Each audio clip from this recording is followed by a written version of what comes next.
Alright, in this video we are going to learn how to find a reference angle. So the first one that I'm going to do is if I have 3 pi over 4. Alright, so the first thing that I want to do is I want to figure out which quadrant I'm in.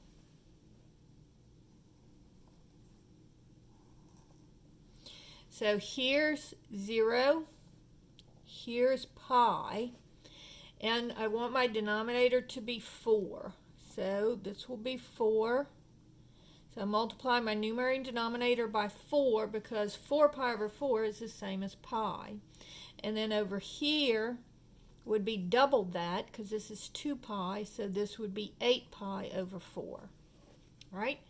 So now I want 3 pi over 4. So I'm going in the positive direction for angles, which is counterclockwise, and notice that 3 pi over 4 would be bigger than 4 pi over 4. And, is less than 4 pi over 4. So I will get to 3 pi over 4 before I get to 4 pi over 4. But 3 is closer to 4 than it is to 0, and so it's going to be in the second quadrant. So you draw it in the second quadrant. So here is 3 pi over 4. And so I'm just going to take the bigger number, and remember, you always go to your x-axis. So you're going to the 4 pi over 4. So I take the bigger number, 4 pi over 4, and I subtract 3 pi over 4. And my reference angle now is 4 minus 3 is 1, so it would just be pi over 4. And so my reference angle is pi over 4. All right, so now let's do a negative angle. Let's do negative 5 pi over 6. All right, so on this one I'm going in the negative direction for angles, so that means I'm going to be going clockwise. So this would be 0, and then this would be negative pi, and then I want my denominator to be 6, so I multiply numerator and denominator by 6, and then this one would be twice this one, so this would be negative 12 pi over 6. All right, so now going in my negative angle direction, I will reach negative 5 pi over 6 before I reach 6 pi over 6. Negative 6 pi over 6. And so I'm going to be in the third quadrant here. And so my negative 5 pi over 6 would be here. Now, forget the fact that they're negative. Just go ahead and work with them like 6 pi over 6 when you do the subtraction. 6 pi over 6 minus 5 pi over 6 would be pi over 6. Because that way you don't have to deal with the negatives, and it comes out to be the same answer. So my reference angle here is pi over 6. Okay, problem number 3. Let's do negative 7 pi over 4. So we'll do another negative one. So again, here's 0. And here is pi, and we'll make it negative. And we want it to be 4 pi, so this will be, we want the denominator to be 4, so this will be 4 pi over 4. And then this would be twice that, so it would be negative 8 pi over 4. All right, so coming around, notice that 7 is bigger than 4, so I'm going to keep going. And then, so I know I'm either going to be in the first or second quadrant. So is 7 closer to 4 or closer to 8? Well, it's closer to 8, so that means it's going to be all the way around in the first quadrant. So here is negative 7 pi over 4 this way.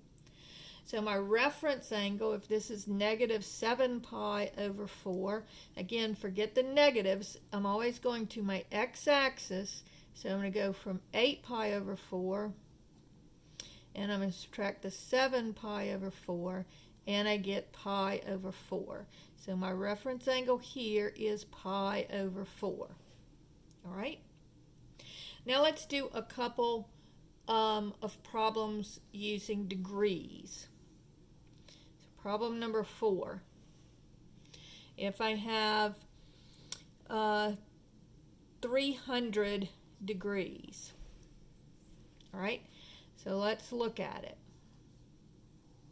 Now on degrees, I usually do both the x and y axes, and it's counting by 90. So this is 0, this is 90 degrees, this is 180 degrees, this is 270 degrees, and this would be 360 degrees.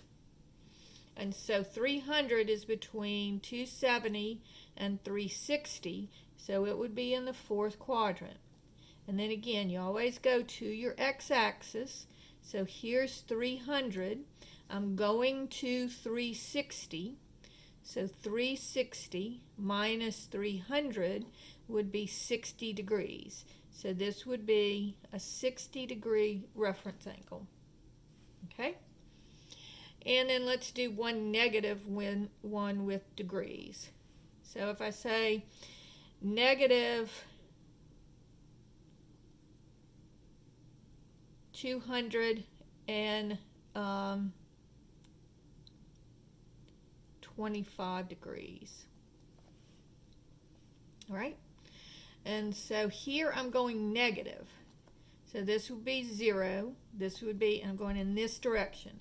So this would be negative 90 degrees. This would be negative 180 degrees.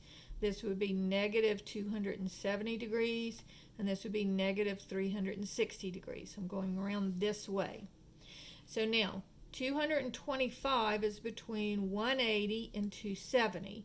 So I'm going to be in my 2nd quadrant. Then again, I always go down to my x-axis.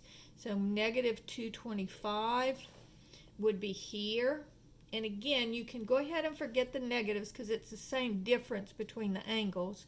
So I'm just going to do 225 minus 180, and I get 45 degrees.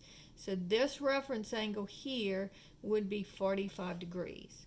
And notice when you're doing these reference angles, they always come out to be either 30 degrees, 60 degrees, or 45 degrees, or in radians, pi over 3, pi over 6, and pi over 4. So again, you figure out what quadrant you're in. Once you've figured out the quadrant, then you draw your line to the x-axis, and then you do your subtraction, and that tells you what your reference angle is. All right, so that ends this video.